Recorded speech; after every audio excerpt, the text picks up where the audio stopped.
In this video, I'll show you how to play the rhythm parts and some of the fills for Feel the Pain by Dinosaur Jr. off the Without a Sound record.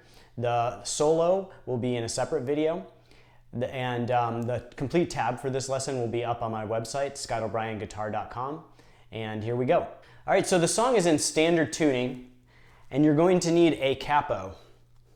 You're going to capo the guitar at the 3rd fret. If you haven't used a capo before, what this does is it's the equivalent of just barring your finger along the 3rd fret. So if you play an open note, it's going to be on the low E, it's going to be a G instead of an E.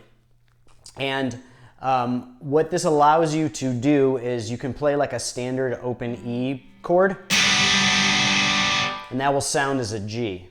Now, any note you pick or any note that you fret is going to sound like the standard note. So if you pick, or if you fret a note at the 5th fret of the low E, it still sounds like an A.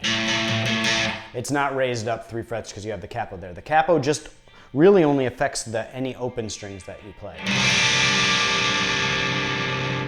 So that being said, the song is in the key of C, and it begins with this pattern.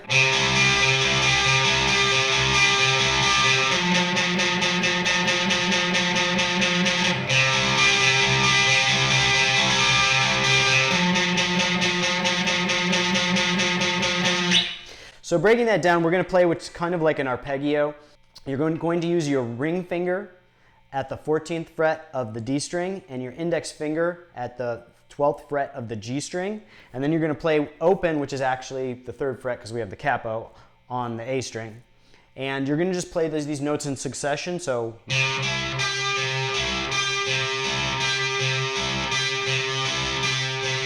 and then you're going to come back to that first note at the very end. So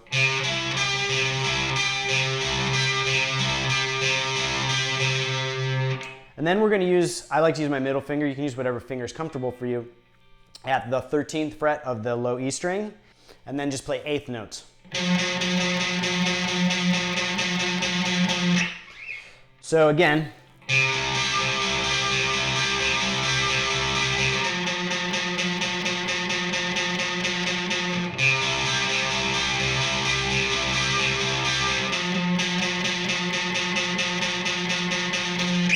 and you're going to let those notes ring. So it's not like something where you would pull off. It's all the way through. Next, we're going to come to this interlude part, which goes like this.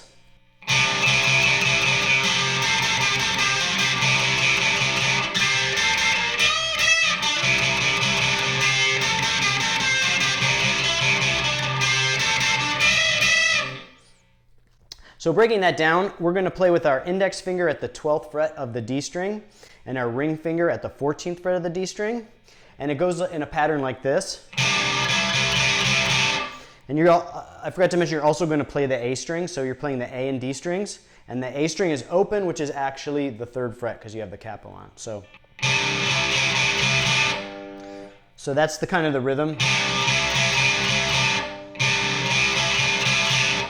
Then we're going to move up and put our middle finger at the 13th fret of the B string and index finger at the 12th fret of the G string. And then you're going to use your ring finger at the 14th fret of the G string on those accents. So you're going to do that kind of pull on, pull off. And then when you get towards the end of that phrasing, you're going to hit the 15th fret of the D string with your ring finger. So.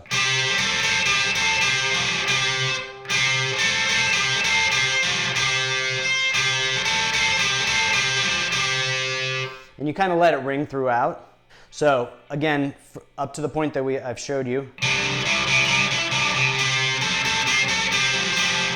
Then you're going to go back to the beginning. And then this time, when you move up to the 2nd position, you're going to end with some bends. So you do that part, and then you're going to hit the bends twice.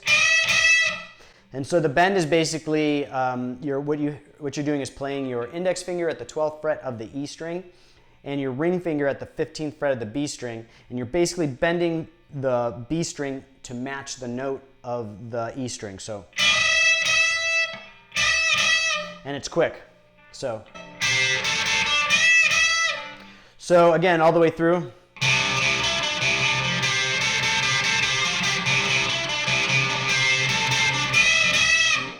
Next, we're going to come to this bridge part, which is mostly strummed chords, and it goes like this.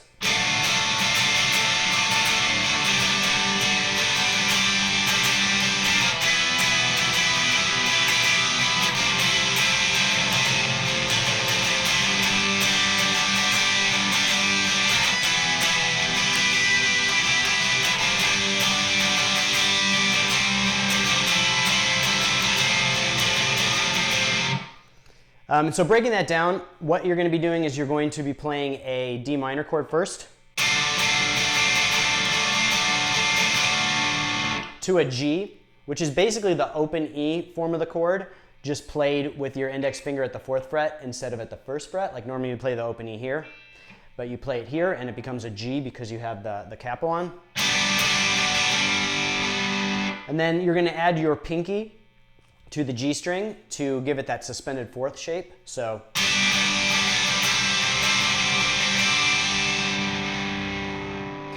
then we're going to move up to an E minor, then down to an F major 7 with a C root, which is basically a fancy way of saying put your index finger and middle finger at the 3rd fret of the G and B strings, and then play open on the A and D strings. And then at the end of that phrasing, J is going to play the 3rd fret with his thumb, and there's going to be heavy emphasis on that note, so it goes. And you can kind of play, on the record it's hard to hear, but you can kind of play just that low E. Or you can play the low E with the chord. It's kind of noisy and it sounds cool either way. Then we're back to the G. Back up to the E minor. And then this time he kind of plays the higher notes of that chord, so up on the top 3 strings. And it's hard to tell if he's playing individual notes or kind of a combination, but just play and feel what sounds right. Back to the G with the suspended 4th form.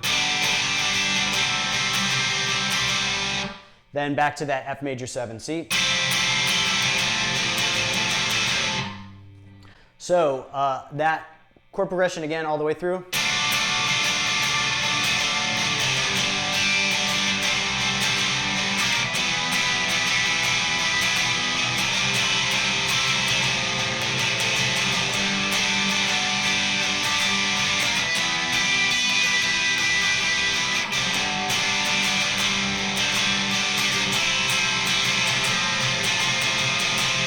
So that's all the rhythm parts for this song. Then after you do the bridge the 2nd time, there's going to be some fills that Jay plays before he goes into the outro solo, which will be covered in another video. And so the first one goes like this. So you're going to slide up from the 10th to 12th fret of the A string, then the 10th fret of the D string, then 12th fret of the D string, a big bend up and down with some tremolo at the end.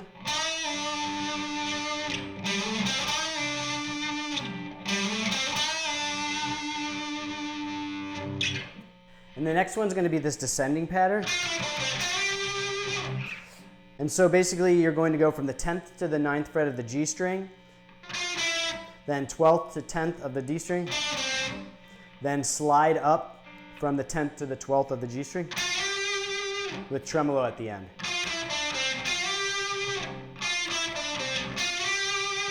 And the next one goes like this. And it's another descending pattern with tremolo at the end. So, and then at the end of that tremolo, he's going to kind of bend up and raise the tone of that, so it goes. And then the last one is a bend that kind of ends with some like discordant type of noise bends.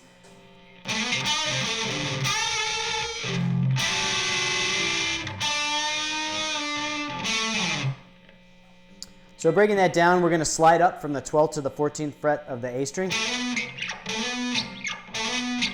Then we're going to do a bend up and pull off from the 12th to the 10th fret of the D string. And then we're going to hit the 12th fret of the A string. So. Then we're going to hit the 10th fret with our thumb of the low E string. So.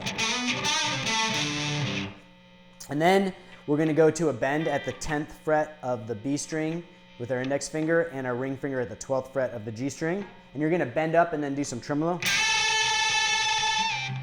Then another bend at the 12th fret of the G string with your index finger and ring finger at the 14th fret of the D string.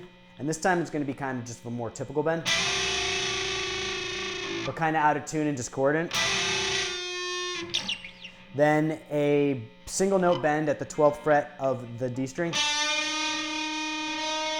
Again, real high and kind of out of tune, discordant. And then at the end, just barely audible, there's like a little slide off on the 12th fret of the A string. So that whole thing again.